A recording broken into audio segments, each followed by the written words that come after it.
Hey guys, welcome to Juicy Tea, where I read out the best stories on Reddit, so you don't have to. The funny, shocking, and satisfyingly juicy. Boss didn't like the look of the bulk mailing stamp, told me to remove it, cost the company over $220,000. Posted by Bright Rick. Back in the 1980s, I worked for a sporting goods company as a catalog designer. Small company, privately owned. I was the entire advertising department. I created 4 catalogs a year. These were responsible for most of our mail order sales, pre-internet, to the tune of about $700,000 a year. We sent the catalogs by bulk mail using a mailing service. This allowed us to send them at a heavily discounted rate. To do this, we needed to use the bulk mail permit and place the permit info on the mailing area of the catalog. Enter a new boss. Let's call him Ron. I was the number one, the only one in my department. For some reason, the company owner hired Ron as a favor to a friend. From day one, he was micromanaging, questioning everything, and screwing up my very tight schedule. This was before computers were common. Everything was done by hand, literally typing out copy and reducing it onto a photocopier to fit, developing the photo film myself, making prints, etc. The actual printer had to add screens to the photos so it'd print, burn metal plates, and so on, all time consuming and very expensive. Deadlines could not be missed, so I was stuck with several 16-hour days come crunch time. I did complain to the owner, but he really couldn't care less. I really wanted to stick it to Ron, and then the opportunity presented itself. The constant threats of, "my way or you're fired," were getting to me. The latest pre-summer catalog was done. Summer was our big season. I had to give him my mock-up, photocopied sheets stapled together, of the final catalogue for his approval. A new step added after he demanded it. He looked at it and sent it back with several pointless revisions. And a note to remove that ugly permit box because it wasn't needed. Where he'd worked previously, they'd stuffed their mail into envelopes. The envelopes had the permit, but the mailer did this last step.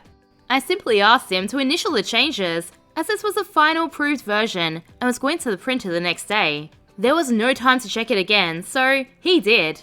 I knew it'd be a total mess, and it was something that I would never have done in the past. 50,000 catalogs printed and shipped directly to the mailer. The day they arrived at the mailer, the boss gets a call from the sales rep. "We can't mail your catalogs."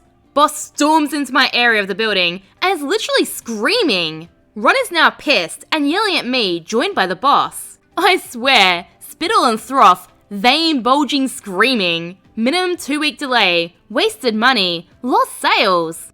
I explained what happened. They threatened to fire me. And then, I showed the owner the changes to the final copy, initialed by Ron. He was going to give Ron a second chance. Until the bill came in from the printer. They had to stamp 50,000 catalogs by hand. We had to rent their permit since that was what was on their stamp. Rental and labor was almost $8,000. Adjusted for inflation, that's $20,000.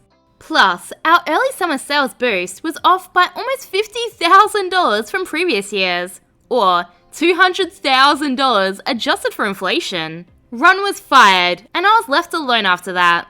Down in the comments, Hamio says, "It's truly amazing how many people don't realize that 'can I have that in writing?' is code for 'you effed up and I'm keeping the receipts.'" Strict adherence to the contract backfires beautifully, posted by 2 Screens 1 PC. Had to share this gem of a story from a few years back when I was contracting with a tech firm. Get your popcorn, because this one's a treat. Enter Mr. Grayson, the firm's new operations head. Now, this guy had a reputation for being a stickler for the rules, often to the point of absurdity. Shortly after his arrival, contractors like myself were handed these freshly inked contracts. It was verbose to say the least, but one clause stood out. All contractors shall adhere strictly to the duties outlined in their contract. Any deviation shall result in immediate termination. This was Mr. Grayson's baby, his attempt to ensure that we all stayed in our designated lanes. For context, the firm had a history of being a collaborative environment. Developers would occasionally assist with design queries, and designers, like me, would sometimes offer input on usability to the developers. But Grayson, he wanted none of that cross-departmental nonsense. Now, onto the malicious compliance. A big project was on the horizon, and midway, the development team hit a snag. They identified a design flaw, something my team could have fixed in an hour or two. However, helping them wasn't in my contract, so I sat back, sipped my coffee, and watched the drama unfold. The developers, bound by their contracts, spent days trying to engineer their way around a problem that wasn't theirs to solve. The project timeline got stretched, costs increased, and frustrations bubbled. The climax? A big meeting with the higher-ups, where Grayson had to explain the delays. When the design flaw was brought up, all eyes turned to me. I simply slid a copy of my contract across the table and highlighted the strict adherence clause. I recall the deafening silence in the room, broken only by Grayson stammering. In the aftermath, Grayson's strict contract idea was trashed. Collaboration resumed, and the project got back on track. And our dear Mr. Grayson? He was reassigned to a different department, far away from meddling with contracts. Too long didn't read. New operations head enforces strict contracts preventing collaboration. A minor hiccup in a project leads to major delays, highlighting the absurdity of the rules. Operations head gets a metaphorical pie in the face and a new assignment. Employer cancelled interview because they hired someone else. That person flaked, and now they keep calling me to interview. Posted by Renee Stone, 27. Employer called me up and very rudely cancelled our interview. She was really snotty and blamed me for setting up the interview after that person got the job. I was confused because I took the first day and time she offered for the interview. That's such a weird thing to blame OP for. Like, how are they supposed to know when you've hired someone else? Then she said, "You won't be a right fit because I live 2 miles outside the area she wanted to hire." She said, "I really didn't think when I applied to her position." Okay, damn, I get it. Well, this HR lunatic called me this morning, begging me to come in for an interview. All of a sudden, I'm desirable. So, I told her the truth. "I'm sorry, I'm not interested. In fact, you treated me so poorly for no reason when you cancelled the interview. I choose to no longer entertain this position." I then hung up. The bitch called right back, didn't answer, and she didn't leave a voicemail. Edit. This job was for 15 hours a week at $17 an hour. It's not really a great career move, if you know what I mean. No help for corporate? I'll just leave when scheduled. Posted by Throw Panda Awayno. I work at a large retailer and there's a corporate visit coming up. Big deal to the higher-ups at my local branch, and the store must look perfect. For reference, I'm the only employee in my entire department. Roughly 1,300 product placements, and the company won't hire any more help because I can do it alone. Today I was busting my ass to not only get all my normal duties done, but to also make sure everything was absolutely perfect for corporate. I decided to stay an extra hour or two, not taking my 2 paid breaks. As I'm working, one of my bosses comes up, asking me to do a few other tasks which I just didn't have time to do.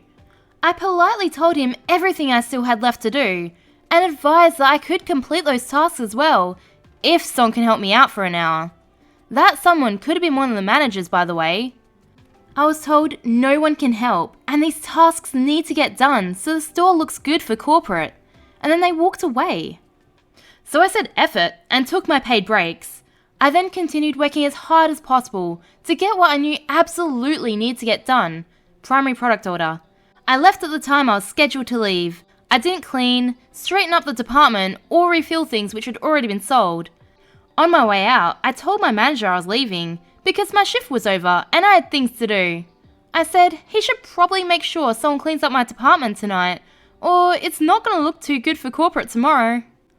He just looked at me with bewilderment for a moment, probably because I've never done anything like this before, and then told me to have a good night and he'd see me Monday. Why does this place have multiple managers but only one worker? Screw you and your cake. Posted by Lit Beavis. The company was originally family owned and they treated the employees great, casual dress code and easygoing. I was young and it felt more like going out to hang with friends than going to work. I was a shift supervisor at the start and all calls got answered Work was completed on time, and everything was very laid back. The last of the family members died during my 6th year, and a new board of directors and CEO took over, and everything went corporate overnight. Button-down shirt, dress pants, no sneakers. Other than Fridays, I guess jeans and sneakers on a Friday doesn't lull the stock price. The team I managed was all tech support, non-customer facing, so forcing them into dress shoes and dress pants seemed dumb. This was the beginning of my disgruntled nature.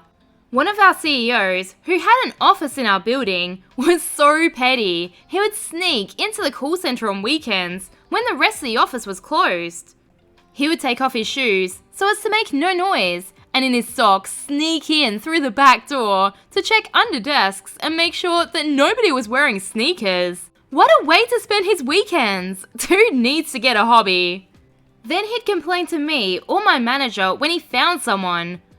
Another fun petty fact, I started pouring water on the kitchen floor by the call center back door so that he would step in it in his socks. When he bitched, I just shrugged it off, as someone must have spilled something. I got a new manager, and he was vastly untechnical and micromanaging, a very, very annoying man.